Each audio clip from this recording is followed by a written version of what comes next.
বাংলা আদি অধিবাসীগণ কোন ভাষাভাষী ছিল? অস্ট্রিক। বাঙালি জাতির প্রধান অংশ কোন মূল জাতিগোষ্ঠীর অন্তর্ভুক্ত অথবা কোন গোষ্ঠী থেকে বাঙালি জাতির প্রধান অংশ গড়ে উঠেছে? অস্ট্রিক। আর্যদের আদি ধর্মগ্রন্থের নাম কি? বেদ।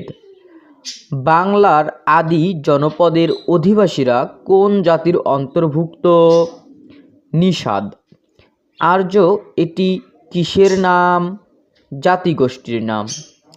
আর্য জাতি কোন দেশ থেকে এসেছিল? ইরান। আর্যদের ধর্মগ্রন্থের নাম কি?